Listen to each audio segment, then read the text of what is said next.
Queridas irmãs, queridos irmãos espíritas, caras amigas, caros amigos que nos acompanham pela Web TV Mansão do Caminho e por outros órgãos da internet, os nossos votos de muita paz. Eu tive a oportunidade de ler no Facebook uma página que, lamentavelmente, não tinha o nome do autor. Eu irei utilizar-me do seu raciocínio anônimo, mas a meu modo, para podermos reflexionar juntos em torno de uma questão muito importante nos relacionamentos humanos. A primeira cena é o indivíduo contemplando pela janela um outro miserável caído dentro de um túnel. E esse primeiro indivíduo está com uma xícara na mão, atribui tomando café. E ele diz: meu Deus, eu agradeço dispor de recursos que aquele homem ali caído não tem. Por sua vez, o homem que está no túnel, humilde, talvez mendigo, raciocina: meu Deus, que bom, eu sou pobre, mas eu tenho saúde. E quero agradecer a saúde que eu possuo. Logo mais adiante, aparece a figura de alguém tresvariado. E este olha em derredor da cidade e diz: meu Deus, eu agradeço essa pequena coisa que eu tenho, porque afinal não é uma doença muito grave. Por sua vez, a cena final é arrebatadora.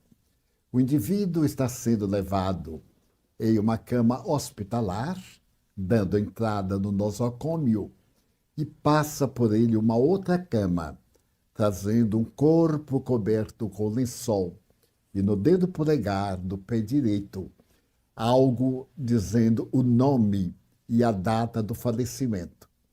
E aquele doente que parece estar indo para a sala de cirurgia diz: ah, meu Deus, eu agradeço a vida. Mas o morto não tem oportunidade, porque para ele a vida orgânica já passou. Fiquei meditando a respeito dessa oportuna reflexão e lembrei-me que bem pouco agradecemos à vida, a grandeza e o milagre da própria vida. Afinal de contas, a vida, na sua generalidade, como dizia Aristóteles, é tudo aquilo que vibra, tudo aquilo que se movimenta, tudo aquilo que tem ação. Então, a isso nós poderemos chamar vida. No que se refere à criatura humana, o grande biólogo francês Claude Bernard assevera que a vida é essa junção de órgãos do corpo humano que termina por elaborar a consciência, o pensamento, a lógica, a razão. Mas se nós perguntarmos ao poeta o que é a vida, lírico, ele dirá que é o pulsar das estrelas. Outro talvez diga: a vida é o humus na intimidade da terra, para poder proporcionar às raízes absorver os elementos vitais para a manutenção da sua realidade vegetal. Então, pensando num grande biólogo norte-americano, que foi diretor do Museu de História Natural de Nova York por 30 anos, o Dr. Cressy Morrison, a vida é tudo aquilo que palpita, é tudo aquilo que tem cor, que tem vibração, numa linguagem geral. A vida humana é o momento culminante da criação, seja sob o ponto de vista místico, teológico, seja pelo ponto de vista materialista. É aquele momento grandioso em que o ser começa a pensar e, naturalmente, a discernir, porque uma estrela tem o brilho tão grande e a outra tem o brilho tão pálido? Ele vai descobrir que é o combustível que mantém a estrela. A estrela brilhante é uma novíssima. A estrela pálida é média. Uma estrela vermelha está consumindo-se e se vai transformar numa estrela anã, perdendo a sua finalidade estelar de ter a volta a algum planeta. A vida é de interesse para todos nós, porque logo quando o homem começou a pensar, escreve um admirável pensador de origem mexicana, o doutor Miguel. Ele assevera que a vida é esse suave mistério que envolve a natureza e que nas grandes colinas de uma cidade próxima à capital do México, em Teotihuacan, a vida é a exuberância do nascer e do pôr do sol, sem que haja qualquer interrupção neste ciclo vital e término que se vai consumir nos milênios dos milênios. No entanto, o grande desafio da vida é viver. Viver do ponto de vista biológico, fenômeno automático.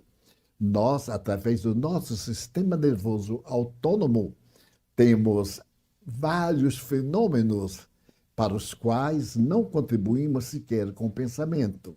A circulação do nosso sangue, a digestão, a respiração pertencem aos fenômenos autônomos do nosso sistema nervoso. Mas ainda temos dois outros sistemas nervosos que compõem o quadro do pensamento, da percepção extrasensorial, e que, irrigados pelas glândulas endócrinas, principalmente o timo, a pineal, abre espaço para a comunicação com a vida transcendente. Então, este é o milagre da vida. Mas para que seja um milagre exitoso, existe uma ética de comportamento. Esta ética de comportamento foi proposta por Platão, inspirado no pensamento socrático. Mas apenas como ética, ela ofereceu diretrizes morais. Necessitava de algo mais que Aristóteles, a posteriori, vai sugerir: a estética, a beleza, apresentada por Dostoiévski, aquela beleza que vai salvar o mundo certo dia.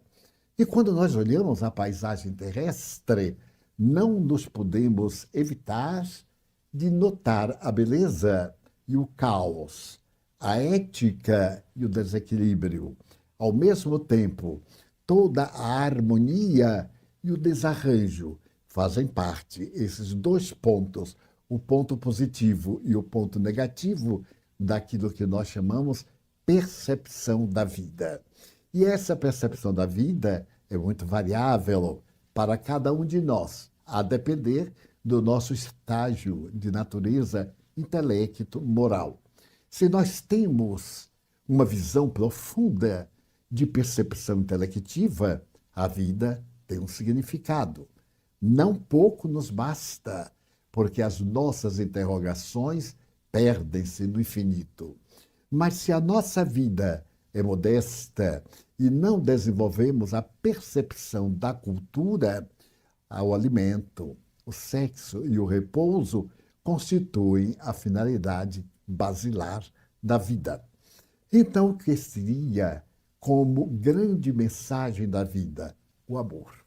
Porque o amor é o próprio ar de Deus, dando energia ou vitalidade à vida. Daí João, o evangelista, dizer que Deus é amor. Mas para que nós possamos exercer o amor, há outros sentimentos que se incorporam a esse sentido ético para poder tornar o amor realmente um quadro relevante. E um dos sentimentos básicos do amor chama-se gratidão.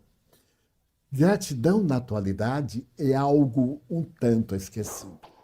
Quando a Unesco compôs as linhas básicas para a vida de paz universal, estabeleceu 6 princípios, sendo que o último está exarado nos seguintes termos: temos que redescobrir a solidariedade. Equivale dizer que, em alguma época, já fomos solidários, mas na atual vida nós estamos solitários. A nossa vida está cheia do ego, das ambições pessoais, das paixões que não nos preenchem, o chamado vazio existencial.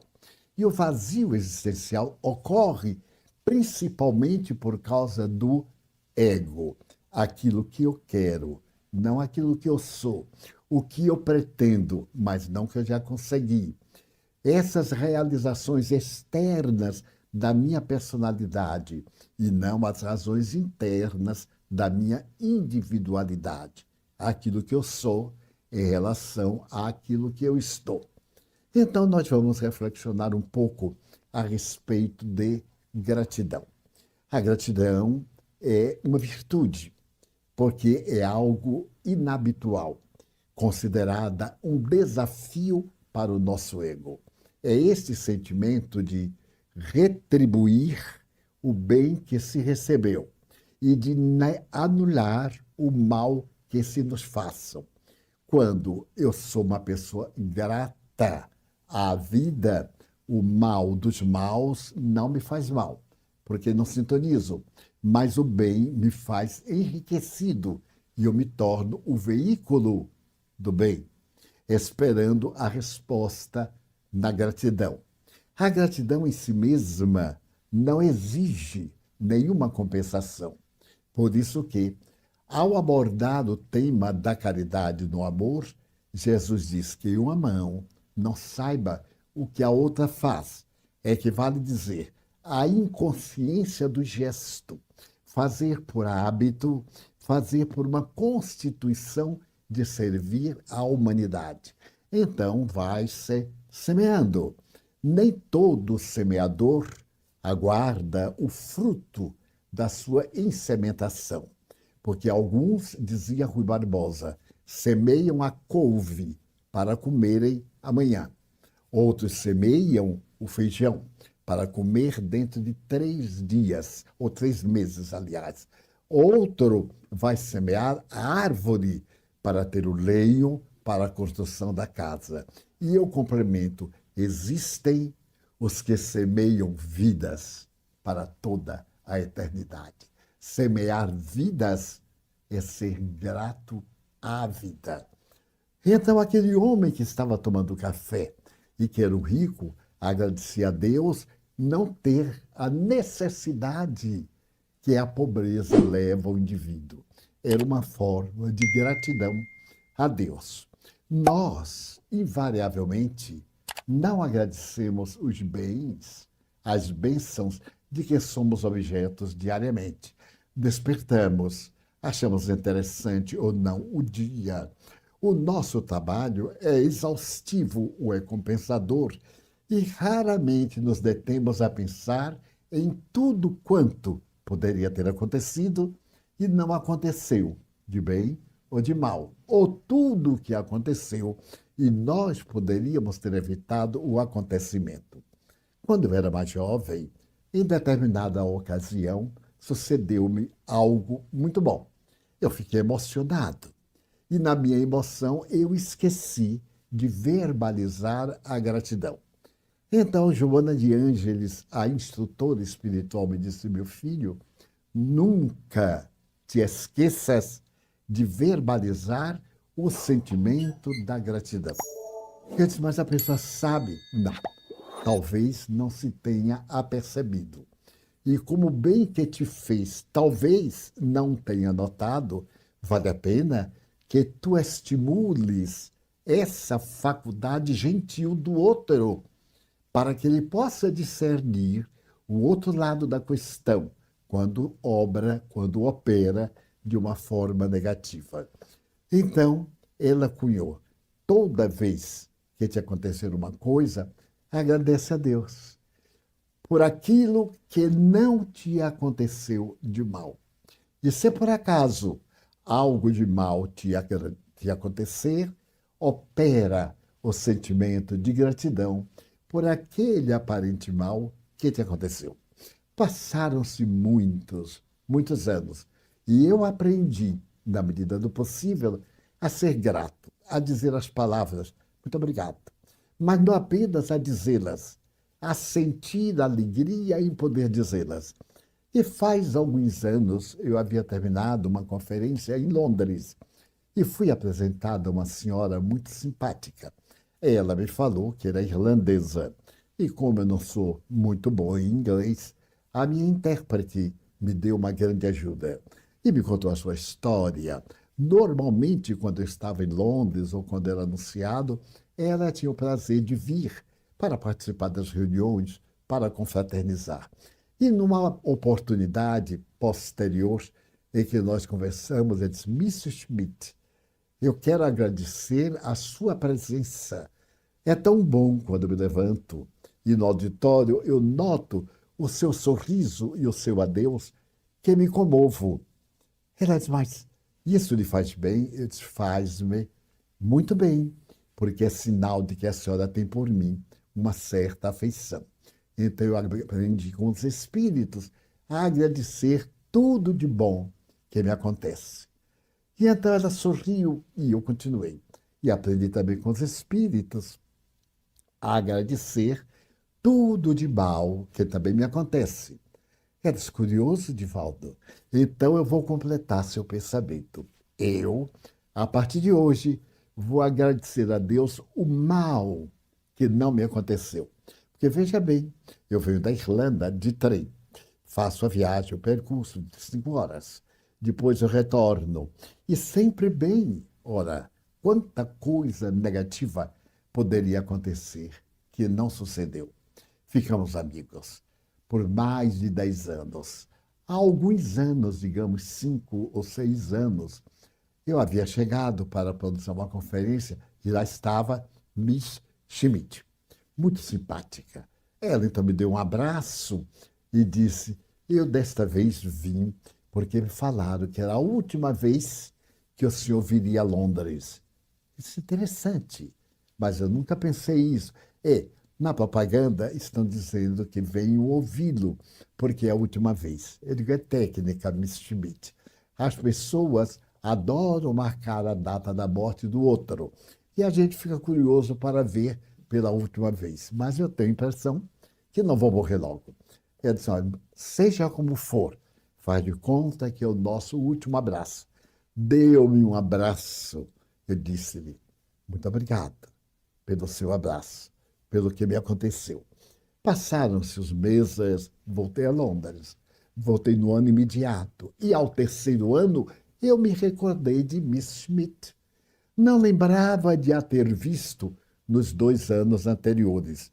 Então percorri o auditório com o olhar enquanto falava e ela não estava presente. Supus alguma dificuldade, algum problema de saúde. Ao terminar a reunião, eu perguntei à gentil intérprete: então, que notícias você me dá de Miss Schmidt?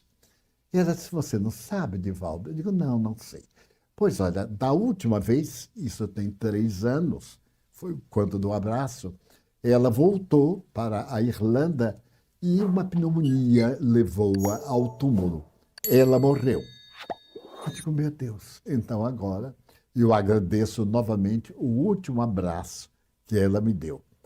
Aí eu fiquei pensando, essa problemática de se dizer que é a última vez que nós vamos ver fulano e Beltrano, não pense que é pela morte do outro, talvez seja pela nossa própria desencarnação, porque nós sempre achamos que o outro é que vai desencarnar.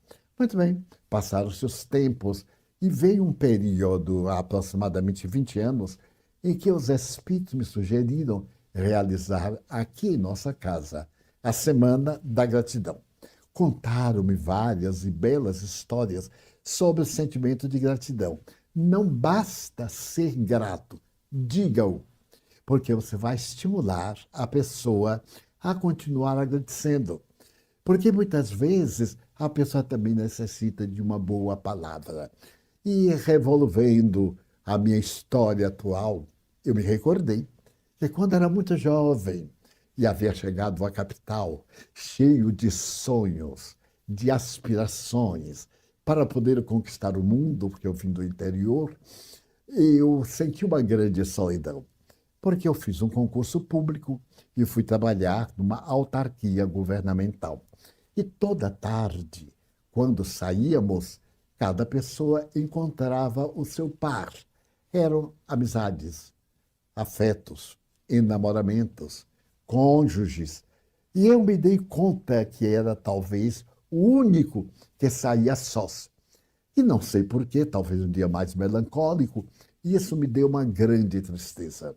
Eu saí meditando e fui para a pensão em que me hospedava. Eu não conhecia ninguém, exceto as pessoas que moravam ali na pensão. E disse assim: meu Deus, que coisa, eu sou tão jovem, tenho 18 anos e me sinto tão só numa cidade que deve ter 1 milhão de habitantes àquela época. E então peguei o bonde, era o tempo do bonde, o streetcar, sentei-me e fiquei melancólico. A tristeza me foi invadindo e começou a chuviscar. Então o bonde estava quase vazio. Quando estava para chegar no lugar em que eu deveria saltar, uma senhora afrodescendente que ia à frente voltou-se para trás, na minha direção, e disse assim: senhorzinho, venha para cá. Eu achei estranho. Olhei para ela e disse assim: eu? Ela disse: sim, senhorzinho, venha para cá. Eu então fui andando pela lateral do bonde, que era muito comum, e achei estranho, sentei-me junto a ela. Ela então me disse assim: o senhorzinho está triste, não é? Era o que faltava, porque logo eu me comovi. Eu precisava de alguém para me provocar as lágrimas. E eu disse assim: é, sim, senhora, eu me sinto muito triste, porque minha família mora fora.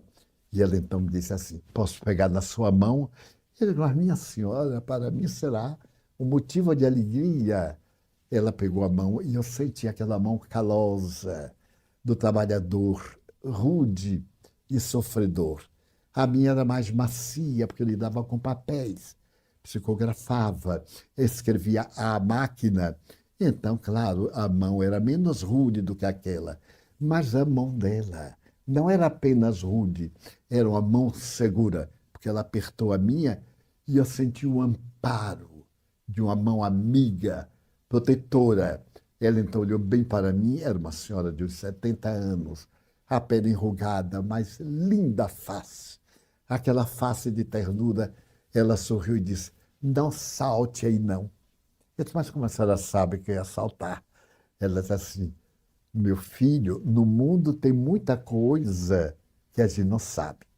Eu então me lembrei da frase de Shakespeare, de que embaixo dos céus há muitos mistérios. Mas ela era uma pessoa que nunca ouviu falar de Shakespeare. Então eu achei graça de mim mesmo e resolvi não saltar. Fomos saltar na parte terminal. Era um lugar meio deserto, na época em que não havia grande número de casas. Ela disse: venha comigo até o meu barraco. E eu imaginei o que seria um barraco. Naquela época eu não sabia a expressão. Fomos andando para o lado das casas construídas nos pântanos de Salvador. Era uma casa de pau a pique, muito modesta, mas muito limpa. Chamou minha atenção o chão tão varrido, como se diz na minha terra, que se podia comer farinha no chão, porque não estava sujo. Ela sentou-se, mostrou num banquinho e disse: eu sei que o senhorzinho gosta muito de café. Eu disse: é verdade. Então eu vou preparar um café. Pegou um coador daqueles antigos, que já não tinha cor, não era nem moreno, nem preto, nada, era antiquíssimo. E fez um café horrível e me deu para tomar. Mas foi o café mais saboroso da minha vida, porque nem açúcar eu pus, tão deslumbrado eu estava com aquela senhora que me chamava de senhorzinho. E aí eu me perguntei: meu Deus, é um anjo que veio do céu para me dar as mãos. Então sentei-me e ela me pegou novamente na mão e disse: senhorzinho, não se sinta sozinho, porque o senhorzinho tenho uma missão na Terra. Nesse tempo havia o hábito de falar sobre missões. Eu falei, minha senhora, que missão? Eu sou funcionário público, tenho um salário modesto, eu estou começando. Ela disse, sim, está começando. Mas ninguém chega ao fim sem passar pelo começo. Não é verdade? Isso é verdade. Então, espere o tempo. Senhorzinho tem uma missão. E a sua missão é consolar as pessoas. Por isso que o meu guia está me pedindo para consolar o senhorzinho. Eu perguntei, a senhora tem guia? Ela disse, claro que eu tenho. Ela era uma médium extraordinária. Eu era um espírita que estava começando. Aos 18 anos, eu ainda não tinha lido o Livro dos Espíritos. Tinha feito a primeira palestra em Aracaju há apenas um ano. E ela então me disse, nós nos encontramos para apagar a sua tristeza. Deus quer que você sorria, senhorzinho. Sorria. Você nasceu para sorrir e fazer os outros sorrirem. Eu fiquei atarantado, porque era a primeira vez que eu vi aquela senhora. E sem saber o que fazer, eu digo, agora eu posso ir? Ela disse, pode. Toda vez que estiver triste, vem aqui. Esta casa é de nós dois. Eu saí caminhando e pensando, não conseguia concatenar, receber esta mensagem profunda, só fazia dizer assim, meu Deus, muito obrigado. Uma senhora estranha me ama, ela me quer bem, muito obrigado, meu Deus. E aí me comovi muito, eu era muito inexperiente e fui andando até o local em que eu me hospedava. 3, 4 dias depois, eu me lembrei dela e fui à sua casa. No domingo à tarde, eu fui à sua casa. E então eu levei um café que estava muito em moda aqui na cidade do Salvador. E disse para ela, hoje quem vai preparar o café sou eu. E levei um coador novo, afinal de contas, o dela já tinha desencarnado, reencarnado, devia estar na 5ª reencarnação. E ela ficou me olhando. Mas, senhorzinho, você sabe fazer café? Eu digo, olha, eu sei muita coisa. E comecei a brincar com ele, digo assim, vai ser minha avó espiritual. Eu não conheci meus avós. Aí dei-lhe um abraço, eu tinha vontade de abraçar alguém, mas não tinha como. Dei-lhe um abraço enorme e ficamos amigos íntimos. Mais ou menos durante 6 meses eu frequentei a sua casa. E certo dia, no sábado, que nós tínhamos reunião, eu fui levá-la em casa, agora graças à bondade de um amigo que tinha um automóvel. Convidou-me e eu então digo, olha, eu estou acompanhado de uma pessoa. Não, não, o carro tem lugar. Levamos. No dia seguinte, ela desencarnou. Mas antes de desencarnar, ela chamou uma vizinha e mandou uma mensagem para mim. A mensagem era esta. Diga, senhorzinho, que sempre agradeça a Deus tudo que lhe acontecer, de bom ou de mal. Eu achei estranho. Eu tinha 18 anos, como é que a coisa ruim que me acontece eu tenho que agradecer? Não tinha ideia da beleza da gratidão. E esculpi na minha alma a figura desta criatura. Nós criamos em nossa casa um atendimento a pessoas idosas, em homenagem a ela. A pessoas bem necessitadas, em homenagem a ela. E em cada pessoa muito idosa do nosso serviço chamado Caravana Alta de Souza, eu a via. E quando algo me acontecia que não me era agradável, eu era muito inexperiente, e dizia assim, muito obrigado, meu Deus. E cheguei à conclusão que agradecer o mal era uma forma de adquirir experiência e sabedoria. Passaram-se muitos anos. Eu me tornei um adulto, uma pessoa de reflexões, uma pessoa que viajou muito para dentro. Tive dificuldade nos relacionamentos humanos, porque abracei o Espiritismo e abracei Jesus Cristo. Então eu disse para ele certo dia, você sim, eu sei que você é o meu amigo íntimo, porque você é o amigo que na hora grave não teve amigos. Cresci e a imagem dessa senhora, toda vez que eu estou preocupado, ela me aparece e diz assim, agradeça a Deus o que está acontecendo com o senhorzinho. Vim constatar que se trata de uma entidade de nobre elevação espiritual. Então eu aprendi a ser grato e me ficou tão penetrante que quando eu estou na área da mediunidade e os guias me dizem, nós hoje vamos atender um espírito muito infeliz. Você se importa, meu filho? De oferecer, absolutamente. Eu agradeço, porque também eu sou um espírito necessitado. A mediunidade toda eu a exerci em contato com os espíritos mais sofredores, porque, afinal de contas, são os mais necessitados. Os espíritos bons são mestres queridos que nos vêm disciplinar, que nos vêm orientar.